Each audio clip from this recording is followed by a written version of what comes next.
Welcome back to the show where we run you through all the Dolphins news you need to know about. After running through the news you need to know about, we run you through the fan Q&A where we answer fans' questions. This first news story comes from Pro Football Rumors. The Dolphins are to start Skylar Thompson in this week's game against the Minnesota Vikings. We'll talk more about how Skylar did against the Jets, but I actually didn't think, especially going back and looking at it, sorry, my nose is stuffy. His numbers are not great, obviously, but there's a lot of reasons for that, and he actually didn't play bad. He didn't have a ton to work with. In terms from the offense was kind of out of sorts with the change at quarterback. You could tell we kind of went a little bit more basic. We weren't as aggressive. Very simple concepts in the passing game. The run game was very creative, but it was a completely different look, especially when you go back and look at it from when Tua was in, even when Teddy was in against the Bengals. It just was a little bit less aggressive and kind of basic. So hopefully with a week under his belt and then being able to game plan for what Skylar does really well, hopefully we get to see a little bit more of the aggressiveness and I think with Skylar's arm, because he has such a strong arm, I think we'll see some new concepts in there too. Mike is a very, very good play caller and very good play designer, and that's something that the entire league and us as Dolphins fans especially have noticed so far. So I know that the offense will look a lot better with, like I said, just everybody understanding that he's going to start. And being able to game plan around what he does well. I think we're going to see some exciting football on Sunday. I'm really excited. I think the only thing that Skylar did wrong is you could tell that it took a minute for him to adjust to the speed of the game. I thought it got better, especially at halftime. And he was kind of a little bit deer in the headlights. He held onto the ball a little bit longer even than he did in preseason. And like I said, because of the change at quarterback, all of a sudden, it was kind of janky for the rest of the game. It wasn't never in a flow. It was a lot. It was, like I said, it was a lot of bootlegs, a little bit more basic. So I'm excited for this week, and I'm excited to see what he does against the Vikings. Moving on from that news, we got some good news here that Tua has returned to practice. And he's been around the building, which is awesome. So hopefully he can come back soon. Just unlucky. Just really, really unlucky. Everything. I mean, he was having a great season, and just some very unfortunate injuries. So hopefully we can get him back. I think we'll get him back within the next 2 weeks. Just seeing how these trends. Maybe we'll even get him back next week, which would be pretty awesome to see him back out on the football field. I just want to see him in a press conference. That would be pretty awesome, just to see him talk. It's weird that nobody's, at least because he's been in the building, it's weird that he hasn't had one. I think it would just be nice for the fans to see him at a press conference. So moving on from that, we get into this next news story, which really doesn't relate to the Dolphins other than the fact that they're rumored to be connected to this. But William Jackson has requested a trade from the Washington Commanders.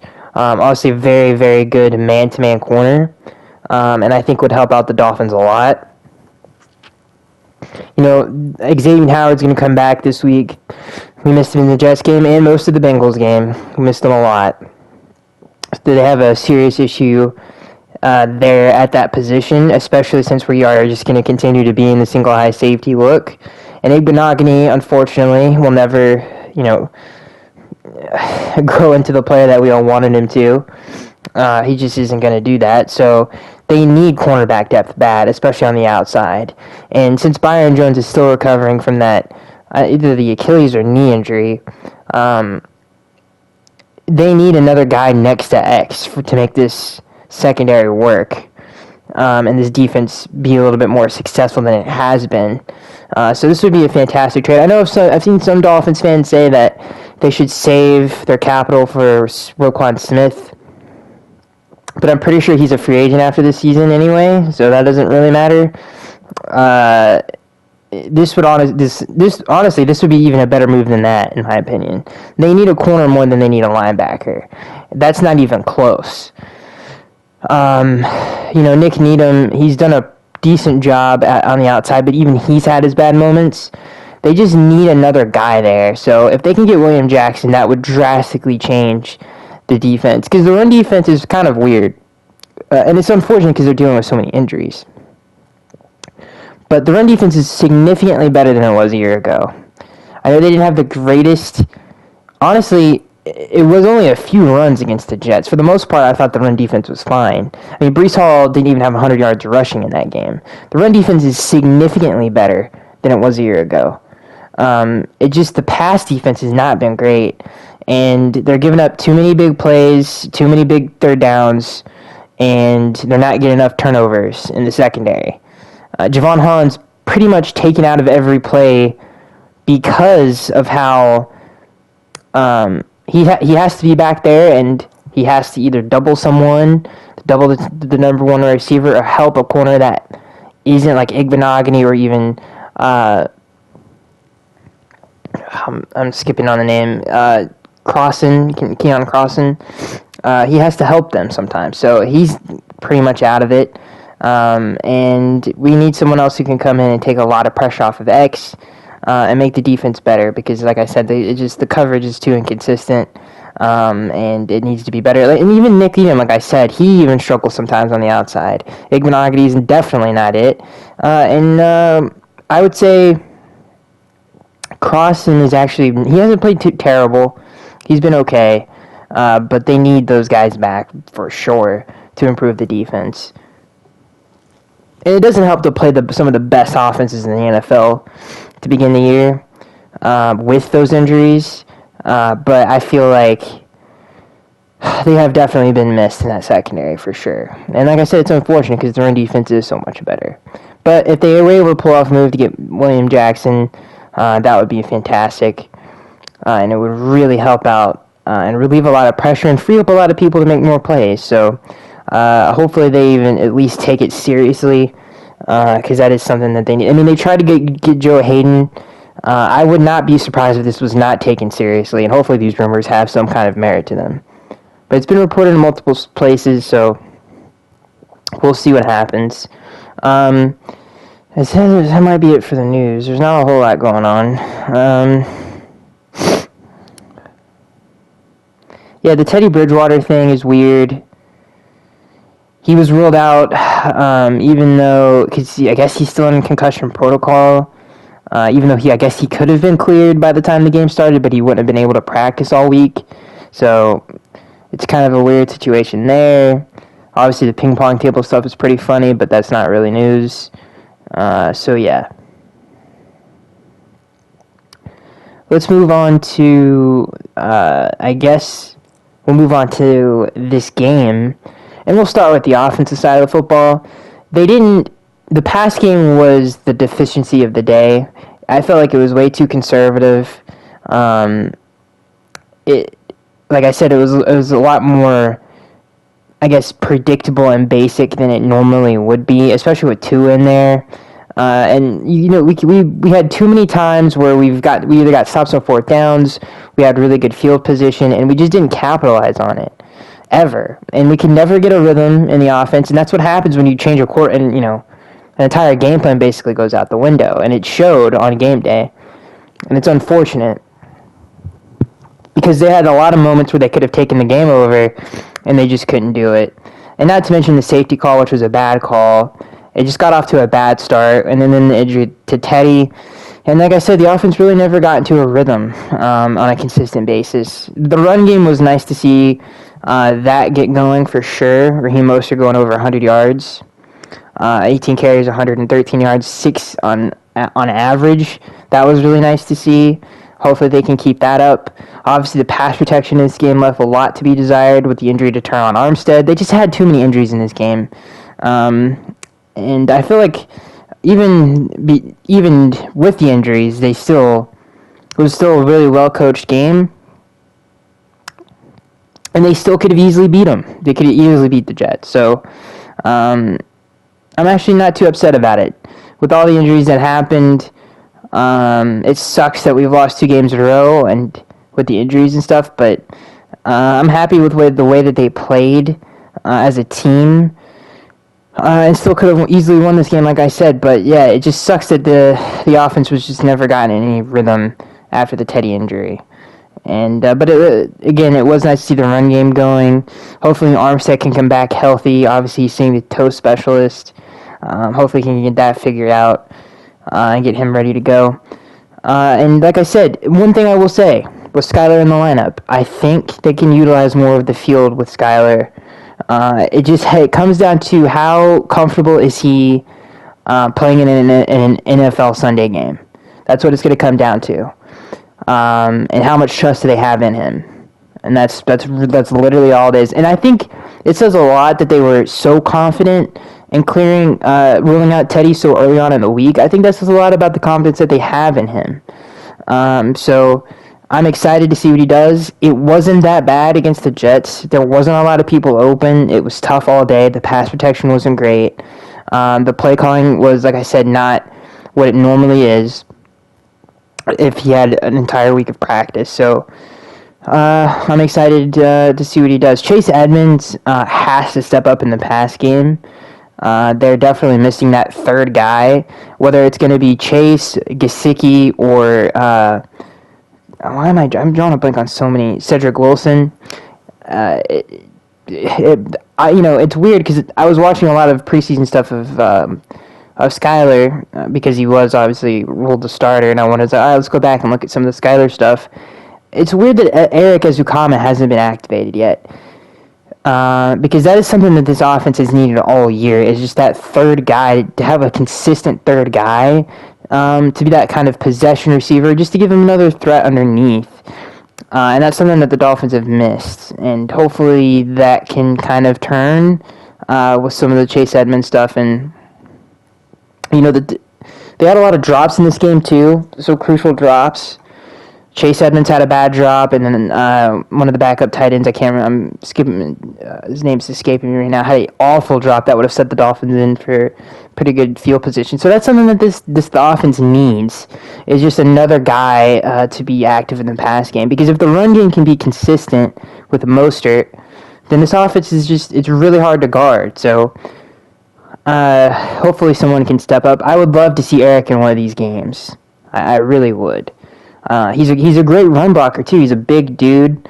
He's physical. He's really good after the catch. I'm just very, very confused on why he's not playing. Maybe just they don't have confidence in him in the playbook.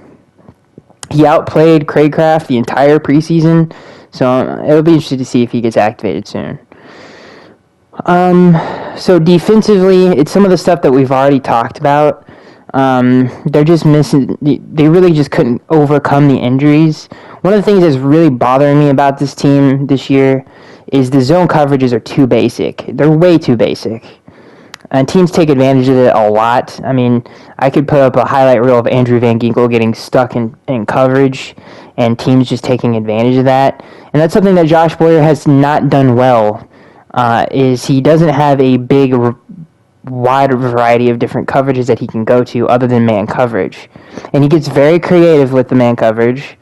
But it's a lot of single high safety. It's teams are starting, at least some teams are starting to kind of get better at blocking that zero amoeba defense.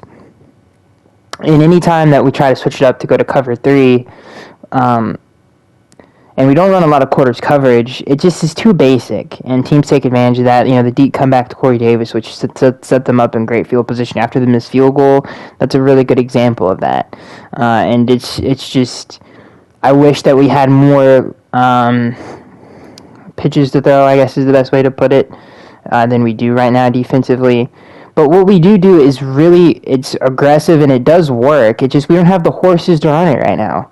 And hopefully in this game, X can come back fully healthy, and hopefully down the road we can either add William Jackson to the lineup or Byron Jones can come back so we can slide Nick Needham back inside. Because that's the biggest problem with this defense right now, are those two things. They just don't have the personnel to run what they want to run, and we really don't have a lot of coverages other than the stuff that we do run, so it's kind of a weird bind, and hopefully we can kind of start to get healthy here. And honestly, the only big play that they really gave up with the entire day was the busted coverages to Breece Hall, which was a kind of a really nice design play. Because again, we don't really. A lot of the time, teams know what we're in if we're not in that blitz look. And that's kind of a good example of that. They had a really good kind of game plan to play, and they got Breece Hall wide open. They kind of took advantage of some of the assignments that we had on that play, a particular play, and it was just a well-designed play, and they got him free down the sideline. But like I said, all of Breece Hall's yards were, like most of them were from just that play. He had 2 receptions for 100 yards. Like, and he didn't even rush for 100 yards. He had 18 carries on 97 yards. And Michael Carter couldn't run the ball at all. He had 10 carries for 21 yards. So this defense is still really talented and really good. They just have to get healthy. And they had a lot of dumb penalties on that one scoring drive for like 30 yards. And I'm excited. I still think this team is really, really good. And I think it's actually better than it was a year ago for sure, especially in the front 7. They just have to get healthy. And like I said, that William Jackson trade would be pretty amazing if we could kind of get that going there. Because Josh is not a bad defensive coordinator. It just he doesn't have what he needs to run his defense right now. And yeah, I mean, listen, even Igbenogany struggled in preseason like bad. And at least especially in that Bengals game, he didn't look healthy. And hopefully he can come back healthy because he looked better at the start of the year. But obviously the groin injuries have, especially coming off the Buffalo game into the Thursday night game, I'm sure that clearly was not good for most of the health on the defense. It's just kind of getting frustrating with the whole Byron Jones situation.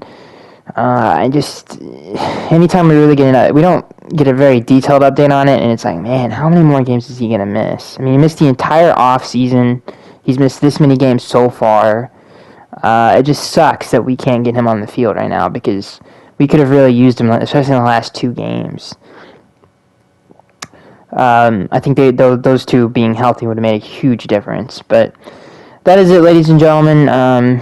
No, I forgot to do the fan Q&A. My entire setup changed, and I had to kind of move. I had to move a lot of things around and figure out how to do things differently and stuff like that. But hopefully, some people will still be around next week for the fan Q&A.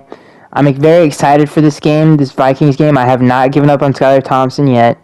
I think I still like what I've seen so far, and obviously it wasn't a fair situation that he was in last week. And one other thing I will add, we mentioned the third receiver having to step up, whether it's a tight end, running back, or a actual receiver. Jalen Waddle, we got to get him more involved, and it's really odd that he's kind of gone quiet the last 2 weeks. Hopefully we can get him going back. It's not Mike's fault. I think the game, like I said, especially the switch of quarterback was kind of pretty gnarly, and the pass protection added on to it wasn't all that great with Armstead going down. But I think we can get him going again this upcoming week for sure. But we desperately need that third guy to step up. And another thing I want to bring up that's really, I think one of the things the Dolphins did much better this week is blocking in the secondary was way better, and that's something Tyreek Hill mentioned in a press conference. And the other thing I want to say that they have to get better at, that this offense requires you to get better at, they have to be better at executing screens. That's a huge part of this offense. We have too many good people that can run after the catch. They need to do a better job of executing those plays. And that's something that they have to put an emphasis on because I'm sick and tired of watching it. You know, you watch the 49ers or even the Rams or some of the best offenses in the NFL, they are great screen teams. And that's something that this team has continued to lack for years now, and they have to get better at it. Hopefully it's not a personnel issue. Hopefully they can get better at it in the season. But those are the 2 biggest problems for the offense right now is screen game, and they need a third playmaker in the pass game. Bad, because the last 2 weeks, it just kind of, Chase Edmonds has played really bad, and he needs to play better. And Gesicki has been a no-show all year. So someone else has to step back up. So that's it, ladies and gentlemen. I hope you guys enjoyed. Let me know what you think about the situation the Dolphins find themselves in. And yeah, I'll see you guys next week.